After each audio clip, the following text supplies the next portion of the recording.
Well, as we get ready to wrap up 2023, we want to spend some time reflecting on some of the good news from the past year. That's right. Now, this half hour is dedicated to the stories that inspired us, those that made us smile, warmed our hearts, or made us remember the good that exists in South Georgia. And it's impossible to say that last phrase without thinking about South Georgia's very own Jimmy Carter.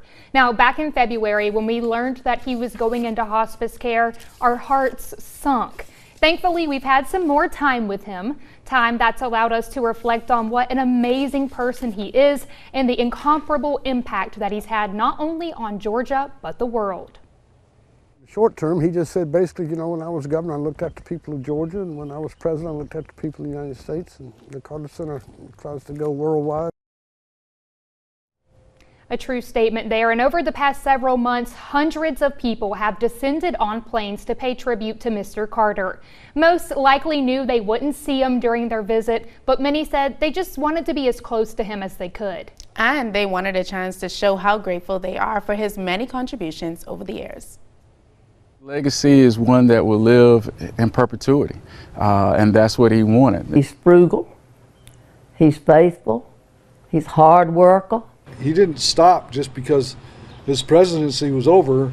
He kept working to help the people, and that's what's so great about him. Definitely is just a little bit of what President Carter actually is. But one thing that I really love is Proverbs 31:10 that says, "Who can find a virtuous woman? For her price is far above rubies." And Jimmy Carter did. That's right, Ashanti. Even months after her passing, people are still remembering the impact that former First Lady Eleanor Rosalyn Smith Carter had on Georgia, the country, and the world. First families, past and present, attended a memorial service at Glenn Memorial Church on Emory University's campus. And then close friends and family honored her in her hometown church, Maranatha Baptist. Now, memorial services we know are often somber events, but these were a celebration of her life and influence. A First Lady who understood the weight of her words, and especially her actions. A First Lady who cared deeply about the American people. Because of Rosalyn Carter, millions of lives are better off. What a gift she left. Now, residents in Sumter County are continuing the legacy of former First Lady Carter by giving back through a food giveaway for the community. That's right. Now, every third Saturday in Plains, there is a food giveaway. And this month, residents had the chance to do this once more since the passing of the former First Lady. That's right, Ashanti. Over 400 families, yes, 400 were fed at a food giveaway earlier this month. Some of the things they received were canned goods, chicken, and fresh fruit. Volunteers say their involvement this year is their way of honoring the former First Lady. It's 5 of us, and it'll be a great help with the food and the canned goods. It'll help us start off. Her and President Carter, when we used to have the truck and people would walk around and get the food, they would come and sign up families. Something that Aunt Rosalyn was very passionate about. She was a go-getter for those people who needed help. Helping creatures big and small. That's the legacy that First Lady Rosalyn Carter left behind. And soon, her beloved monarch butterfly will have a permanent sanctuary at her childhood garden in Plains. Now, this was all made possible by a $60,000 grant and the joint effort of the Rosalyn Carter Institute for Caregivers, the Friends of Jimmy Carter National Park, and the National Park Services. A sensory garden will be added to create a special place for every child. I can't think of a better partnership for us all to come together and carry on the legacy of these two people who've done so much for everyone. Well, the additions to the Rosalyn Smith Carter Childhood Garden are expected to be completed by next school year. Well, it's safe to say we all spent a lot of our time in 2023 feeling grateful for the Carters and what they've given us over the years. Now, sometimes we can find gratitude even in the most difficult times, and that certainly was the case in August when Hurricane Idalia raced through South Georgia. As you can see, Hurricane Idalia made a major impact on Valdosta. Listen, ladies, I'm soaked. The winds are so powerful. The rain is intensifying as we speak. The National Weather Service in Tallahassee issued a flash flood warning for Lowndes County. You can see how bad it is. You're literally getting pummeled with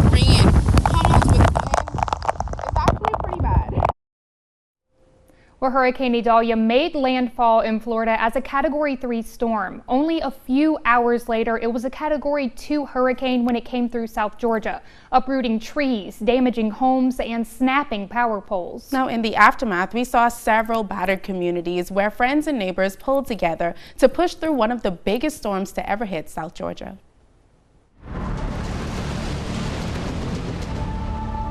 I think unity is everything. I hate that it has to be a disaster before, it's unity. So to see people giving out food and helping out, that means a lot. To give food to our community, people who don't have food right now, who don't have power, don't have resources to get what they need. We are out of power. We don't have anything. So I decided to use what we currently have to give it away. We know how it is to go through things and, have damage in our houses, so we came and helped around the city so we can get everybody moving again, so we can get the city running like it used to be. Anything that I can do to help, whether it's bring water, ice, help move trees, fallen trees, whatever, it doesn't matter. Show them how to fire their stoves back up because they have gas stoves so you can still cook a hot meal. Anyone who may be eligible for disaster assistance, they can use that money to help with their road to recovery. I'm very happy. I'm very excited because I know help is on the way. When I seen FEMA, they real good people and they are willing to help you. If you have patience, the help will come. It just takes a little time to clean up, and you'll be back onto a normal life. It has been inspiring to watch everybody turn out to help each other. It was inspiring to see almost 1,500 bucket trucks from Mississippi and Alabama show up in our community to get us restored, our power restored that fast. Now, Ashanti, we saw you in several of those videos covering Idalia as it came through. What was your lasting image from the storm? Well, it was a lot of images, and we all went through that experience. But one that really stuck out is this picture right here behind me. Now, this is firefighter TJ Manis responding to a little girl when flood waters raced through her apartment, and he went ahead and he saved her. But he said he couldn't have done it without the help of first responders. Now, I actually got a chance to speak with firefighter Manis. The real danger there was that all of their electricity for that facility is underground. It was dangerous for any of us to walk through the water, and I think that's you kind of have to push that out and be like, people's lives are more important at this point. It was a mother with a couple of children, and she wanted to get out of there. So I said, well, you get what you need. Let me hold that baby, and we will get you right across the street to this bus, and we'll get you guys to somewhere safe. We just need to help each other, No matter what you're going through, no matter who you are, what you look like, it doesn't matter. We should just love each other and continue to want to help each other. Beautiful story. Now, people helping people. We try to cover as many of those stories as we possibly can. And we did that in Thomas County when the community celebrated an educator who has literally spent his life looking after kids. You got to change. When you come through these doors, we have to change. And that's one of the things I preach to the faculty. It's been said that a legacy is etched into the minds of others and passed on through stories shared. After a 50-year career in education, Frank Delaney Jr. has certainly cemented his legacy in the community. And speaking of education, teachers are saving lives in more ways than one. We look at how a Lowndes County educator saves a child from choking. Welcome back to this special edition of WALB News 10 at 5:30. We're looking back at some of the good news from 2023. Educators have to be everything all the time for kids. Their teacher, mentor, friend, and sometimes in rare occasions, their lifesaver. And they have to be ready when that moment comes. Back in March, second grader Aiden Wortham started choking at Dewar Elementary School in Valdosta. Assistant Principal John Robbins knew exactly what he had to do when he saw Aiden turning red, struggling to breathe. I'm very thankful that he pulled the Heimlich on me and then he got the chip out of my throat. You deserve the Save My Life award. I'm extremely grateful. There's no words that can express my gratitude or emotions. Well, Robbins later told us he was the lucky one, lucky to have been trained for the Heimlich maneuver and lucky that God put him in the right place at the right time. Well, as you just saw, educators have the opportunity to impact kids in a way they'll remember forever. So imagine the impact someone can make on a community in 50 years of service. They truly give lifelong lessons. WALB News 10's Lena Allen has the story of Frank Delaney Jr., or as he's better known in Thomas County, Papa D. Well, if you want to meet a legend, all you have to do is come right here to Thomas County Central High School. Oh, Papa D, he's a great man. He's well known in Thomasville, Georgia. This road is named after him. That's right, you heard it correctly. Mr. Frank Delaney Jr. has not only had a road named after him, but also the school's gym. It's because of his 50 years of service to Thomas County school systems. His fun-loving demeanor is what students tell me make him their favorite administrator. Every time I see Papa D, I be like, hey, Papa D, he be like, hey, pretty girl. And it just makes me feel so great inside that somebody, you know, like Papa D, like, he gives you that type of confidence. Papa D is a Thomas County native who has stayed true to his roots since the beginning. Even after retiring from the school system, he came back to serve as the school's Dean of Students and continues to inspire the youth. I work because the system know I love it.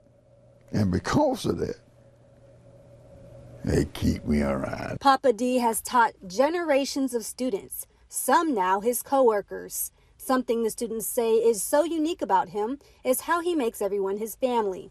Papa D, my dog, man. Because you know all my family members, everybody, like everybody. When I say everybody, I'm talking about everybody. You got to change.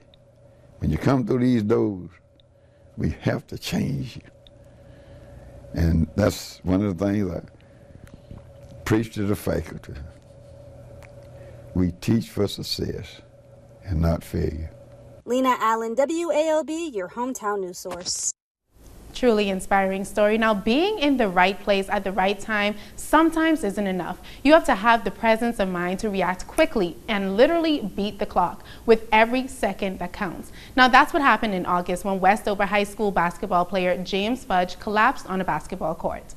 James went into sudden cardiac arrest. One of his coaches immediately began CPR before using an AED. You can just imagine the horror the parents and his teammates must have felt. When those moments were a matter of life and death, people in the gym said the only thing you could hear was the sound of prayers.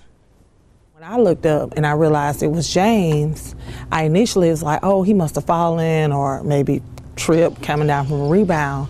But then I noticed that he was just too still. Everything started to get lightheaded and black, and next thing you know, I'm passed out. But I wake up, people all around me. And now I feel good. You know, I was thinking positive during the whole rehab. And just glad I had people in my life to help me with that. Now, we're happy to say James was cleared to resume physical activity earlier this month, and last we heard, he is doing great. Now, there are so many people who touch the lives of our kids as they grow up, not just teachers and coaches. You wouldn't normally think an umpire calling balls and strikes would make a lasting impression on little leaguers, but Henry Hills is one umpire who goes way above the call of duty. He's an umpire for the Dixie League. You might say he works outside of the box. He takes time to learn all the players' names and forms a bond with them, always offering guidance and encouragement. These babies, and just making sure I give something back. A lot of us as adults don't never give anything back, so this is just one of the things that I know God gave me the labor to do, and this is my craft. Henry Hill is also a basketball referee. He's been an official for 40 years, so I definitely can say that's an awful lot of positive vibes. Well, coming up, we are always so touched by the giving spirit in South Georgia, and our Days of Giving food drive always reminds us just how generous many of you are. And who could forget the day that American Idol judges rolled into Lee County? Katy Perry, Lionel Richie, and of course, Leesburg's very own Luke Bryan.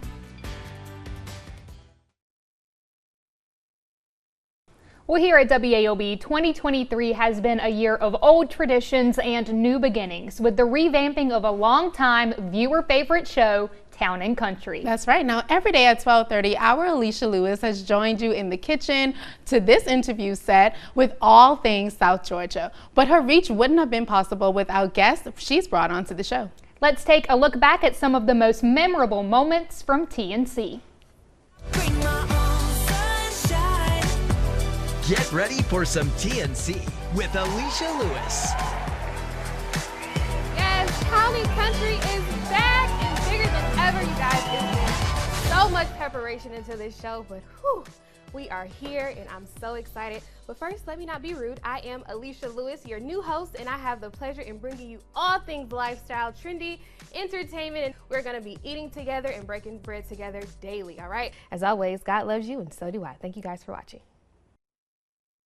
Now, as you just saw, that, like how they say, the way to a person's heart is through their stomach. And a lot of our memories were surrounded around food here in South Georgia, but food insecurity is a real struggle. And that's why we always team up with community sponsors and hundreds of donors to collect thousands of meals during our Days of Giving food drive every November. This year, 17 boxes were filled with non-perishables on day 1, and 26 boxes were collected on day 2, thanks to viewers like you. Terrell Academy as a whole, and especially the Key Club, really encourages giving back. I think that it's very important because you're doing it for your community and for the people that surround you. Now, we are already planning our next year's donation drive, but if you are wanting to feed families right now, you can give to Feeding the Valley anytime, Monday through Friday, from 7 a.m. to 4 p.m. in Albany. And we don't call ourselves your hometown news source for nothing. The WALB team also got the opportunity this year to visit most of your towns for the festivals and events they're best known for. From the Ashburn Fire Ant Festival and the Cordial Watermelon Festival to the Georgia National Fair in Perry, or even the Sunbelt Ag Expo held annually in Moultrie, we met many of you along the way, and we even picked up a new reporter.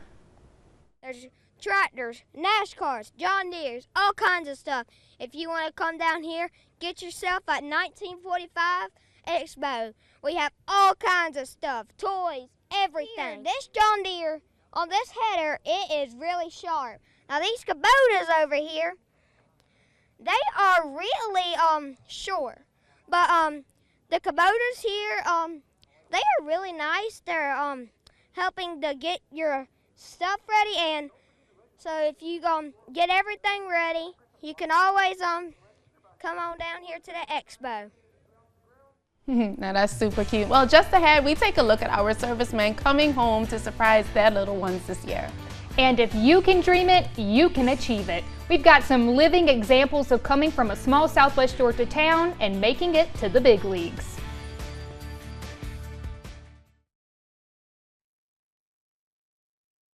Well, this year, many of our soldiers that fought for our country surprised their families by coming home. And we were able to be part of their journeys homeward from Baker to Lowndes counties. Owen Barker, a Baker County student, got the surprise of a lifetime when he was reunited with his dad, who had been serving abroad in the military. He didn't want to let go of his dad, Eric, who was on deployment in South Korea for a year. Now his dad is finally home for good and ready to make up for the lost time. You know, the kids missing their parents, so that's some of the big things. You know, it's hard to adjust sometimes. We all know in the end we're all going to be back together again. Over in Valdosta, a family is reunited after a 6-month deployment. Guadalupe Corona was able to surprise his 6-year-old Aurora at school. Things that I'm excited for now that she's started school, it's the little dad things that I'm excited to come back to for that. So. Now the Coronas say they are happy to be back together to create new memories as a family. Well, no matter where you come from, your dreams can still come true. That's right. Now, we saw that this year with the return of Leesburg native country music star and now American Idol judge Luke Bryan. This season, it's all about celebrating hometowns. We're starting with our judges and then it goes down to our contestants. So we are really here to learn about all of our contestants, their hometowns, where they come from, and really give people from all across the country a chance at stardom, a chance to make their dreams come true. Well, the next season of American Idol is set to air in the spring of 2024. Now, for most people, the new year means new beginnings. And for WALB's Vice President and General Manager Bruce Austin, 2024 means a new city and station. Bruce has been part of the WALB family for 22 years, and starting on January 2nd, he'll be moving on to WVLT, a gray station in Knoxville, Tennessee.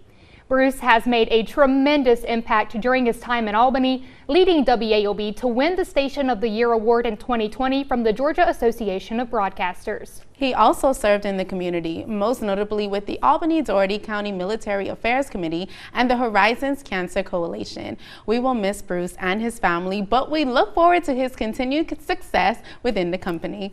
We love you, Bruce. Now, as we move closer to that 10-second countdown, WALB looks forward to covering more of your good news in the year to come. And if you can't find something good happening in your community, create it. Definitely. We'll see you next year.